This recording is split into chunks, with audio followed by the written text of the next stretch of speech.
Hello po, magandang gabi 'no, magandang umaga, nasang panig tayo ng mundo, ayan. Medyo ginabi na ang ating reading for today, pasensya na kayo at ako'y, napasarap ng tulog. Okay, so meron tayong The Sun, and then meron tayo ditong Ace of Swords. Ayan, salamat po sa mga nag-order ha. Check natin kung mapapa-JNT bukas po sa bukas, Sabado. Yan. Napasarap kasi ang aking tulog po sa pagpapahinga. Napagod ako sa trabaho kagabi. Grabe. Talagang alam niyo yun, sunod-sunod ang tawag. Halos walang patid. Okay po, tignan natin kung kaninong energy naman itong ating makukuha. Okay. So, meron din tayong 10 of Cups. Ayan. Sa lahat po ng gusto mag-order ha, i-click nyo lang yung link, nandiyan na po sa comment section. Ako po yung naglalagay dyan, i-click nyo lang yan, para, ang tawag dyan, makapag-order kayo. Ang dahil pa rin nagtatanong sa comment section, paano mag-order, paano po kayo makakausap, i-click nyo lang po yung link. I-click nyo lang po yan. Ayan po ha. Tapos sa lahat mong gustong umorder ng incense at Palio Santo. Ayan. Mag-message kayo po sa Messenger. Bigay ko sa inyo yung link. May link po dyan. Papunta kayo ng Shopee. Andun po yung pinakamura na po yan ha. Pinakamurang mga insenso, pinakamurang mga Palio Santo po. Ayan. Para maka-order kayo. Yun na po yung pinakamura ha. Maganda po ang Palio Santo, lalo na kung Biyernes. Ayan. Pampausok at pangtanggal ng kamalasan, para matanggal yung bigat. Alam niyo yun, yung parang ginagawa niyo naman ang lahat. Kumaga masipag, ginagawa lahat ng bagay. Pero, alam niyo, parang hindi umaalsa yung buhay natin. Ayan. Baka may mga nakadikit na mga negatibong enerhiya, Pausap po kayo ng insenso or Palio Santo po. Lalo na kung Biyernes. Maniwala tayo sa ganun ha. Sinauna pang panahon, yan ang ginagawa, magpapausap. Okay, so dito sa pangalawang natin, for spread cards, Queen of Pentacles, meron tayong Three of Wands, meron din tayong King of Cups, at meron tayong The Death. Okay. Alam niyo ba dito sa nakikita ko rito, kahit gaano ko positibo yung isang tao, ayun na nga, kasi napaka-positive ng tao na yun, masipag din naman sa paghahanap buhay, ha. Kaya lang, yun nga, parang yung binabanggit ko kanina, parang apaka-hirap umalsa or bumangon, ito, meron parang pag-iisip na mag-a-abroad, ayan. Lagi nagkakaroon ng problema at pagkakatampuhan, ayan, Ayan, silang dalawa. Ang ating Queen of Pentacles at ang ating King of Cups. Ayan. Kahit na anong gawin, parang, alam niyo yun, lalong, napupunta sa pagkadapa. Imbis na umahon or umayos ang pamumuhay, hindi po. Parang lalong dumadapa yung nila, lalong-lalo na sa financial. Kasi nakikita ko dito, ha, ito kasi movement yan, or paggalaw. Makikita ko rin naman na matatapos na rin kasi meron tayong The Death. So, matatapos din yun ha, kung ano man tong hirap na inyong pinagdadaanan. Pero dito ha, meron kasing isang tao dito na alam niyo yun, sumasalag sa ninyo, na tawag dito, sa mga swerte na dapat paparating sa inyo, or yung pagkaayos ng buhay. Alam niyo yung ipinagdadasal niya na maghihirap kayo. At tuwang-tuwa ang taong ito ha. Pag nalalaman niya at nakikita niya na kayo ay naghihirap, ayan. Kayo ay nasasalat, Kayo ay tawag dito, nag-aaway, ayan, Kasi maaring malapit din sa inyo ang isang taong ito ha. Na kung akala mo masaya siya, kung ikaw ay nagiging maayos ang buhay mo, ay nagkakamali ka po. Ang taong pong ito ay nagdarasal na masira kayong dalawa, masira ang pamilya ninyo, malubog kayo sa lahat sa utang. Ganun. Hindi mo alam, grabe pala yung galit sa'yo ng taong ito. Akala mo okay kayo pero hindi po. May isang tao ritong nagdadasal ng inyong pagbagsak, ng inyong pagkasira, mag-asawa, pagkasira ng inyong pamilya. Ayan Pero huwag ka naman mag-alala kasi mas powerful naman ang ating Panginoon ayan. Movement, ibig sabihin paggalaw. Ibig sabihin may pagbabagong parating sa buhay ninyo kung ikaw man yung nakakaranas ng ganito. Ayan. And then this is the death card. Ibig sabihin po magtatapos na yung mga ganyan. Ewan ko kasi pag tayo sa Diyos tayo nagdarasal para umayos ang buhay natin. Siya, hindi ko alam kung kanino siya nagdadasal. So alam nyo na yun. Di ba? Saan nagdadasal ang taong ito? 'Di ba? Bakit kumakapit sa inyo yung mga kamalasan na gano'n na mga pinagsasasabi niya? So, ayun po Sa mga gano'n naman kinakargahan kayo ng mga negatibong enerhiya. Ayun na nga. So, kailangan talaga magpausok. Ayan, kung nararamdaman ninyo na parang kahit anong pagsisikap ninyo wala kayong pagaya nila wala kayong naipupundar, wala kayong masisira ang buhay niyo away-away kayo, away dito, away doon. Ayun nga po kayo po ay gabi-gabi, ayan, ipinagdarasal niya, pero hindi sa Panginoon yan syempre natural, hindi naman didinggin ng ating Panginoon ng ganyan. So sa iba niya idinarasal yan, di ba? Then, meron tayong Three of Cups, which is a water sign. Ayan. Ito po ay maaaring nagpapanggap na inyong kaibigan, ang taong ito.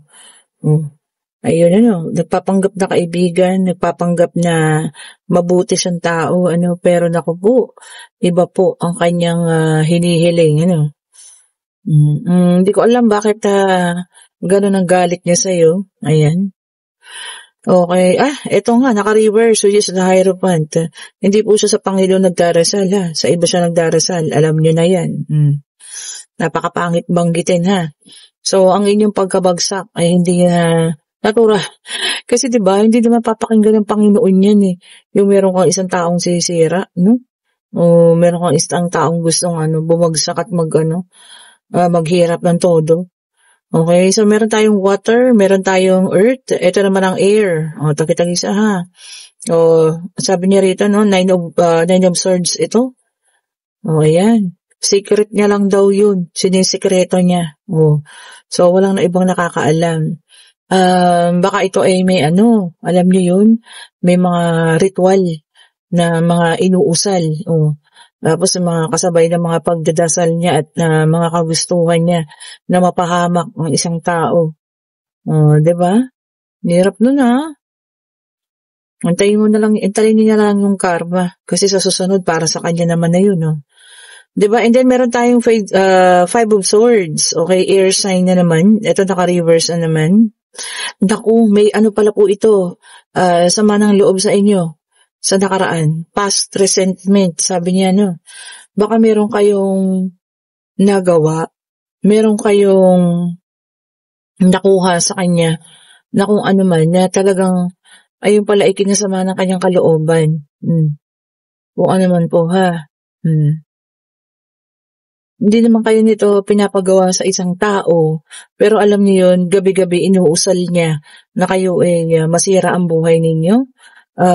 Tawag dito, maghirap kayo, So, yun po ang kayang ginagawa po gabi-gabi, At hindi siya syempre sa Panginoon nagdadasal, Napaka-imposible niyan. Ayan, tignan pa natin.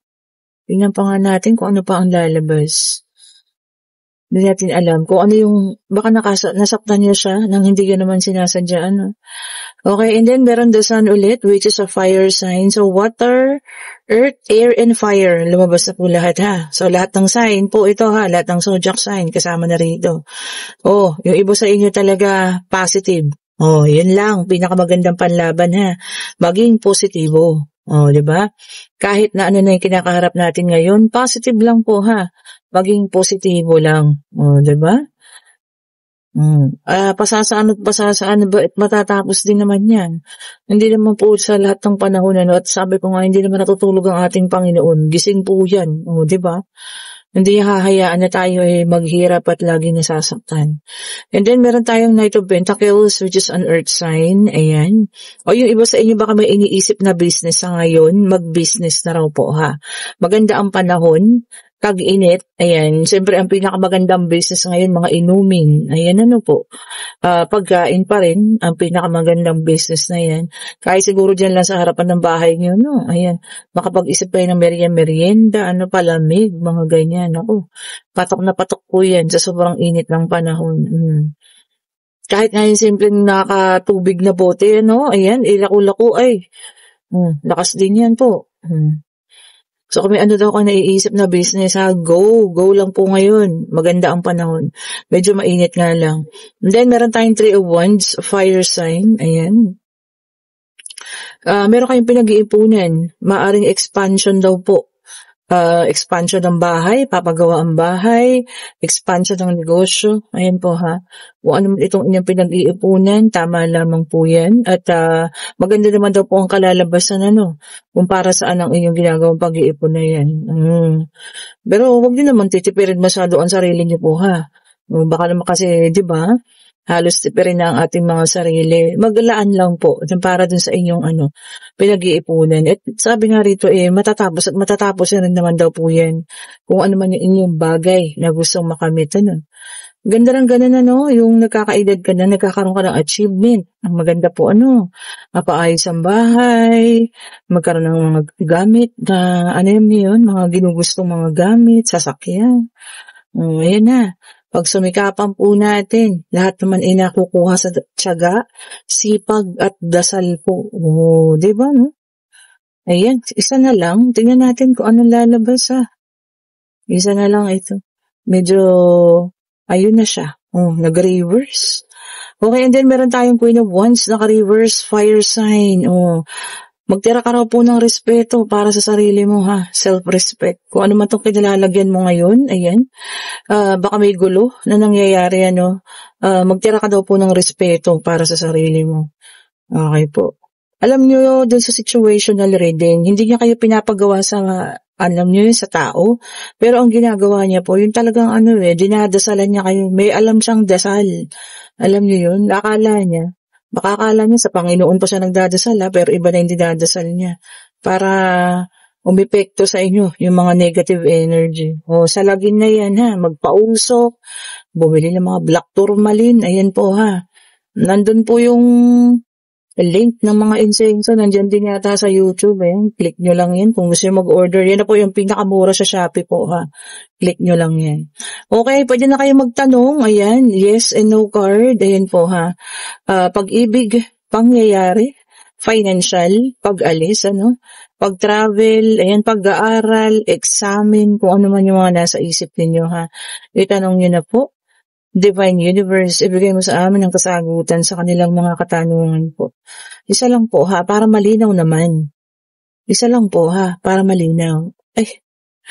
Napakabilis naman, napakabait, may aari po ang sagot, ha. At merong isa sa inyo rito or kung sino man sa inyo ang merong mabigat na desisyong gagawin.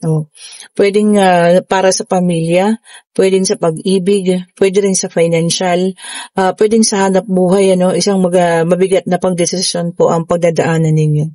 Okay po, and kung nagugustuhan yung ating reading, pa-like, pa-share, pa-subscribe, and hit the notification bell para lagi kayong updated sa ating mga bagong videos na nire-release.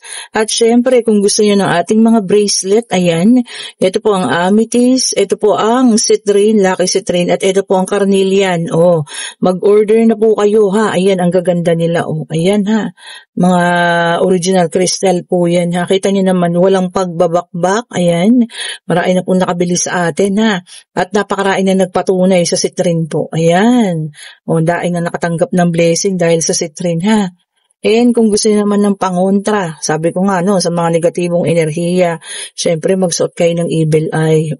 Ayan po, ha. Non-tarnish na rin po yan, hypoallergenic, so mag-order na po kayo. Pakiclick nyo lang po yung link dyan sa comment section, ako ko na po yung naglalagay. And yung link sa Shopee po ng insenso, nandyan sa description box. Thank you so much po for watching. Have a great day po sa lahat. Ayan. Or i-chat nyo po ako, ha, para makuha nyo yung link dun sa Shopee kung saan kayo bibili ng Palio Santo. at saka insenso po. Stay safe po sa lahat ha. Bye-bye po sa inyo.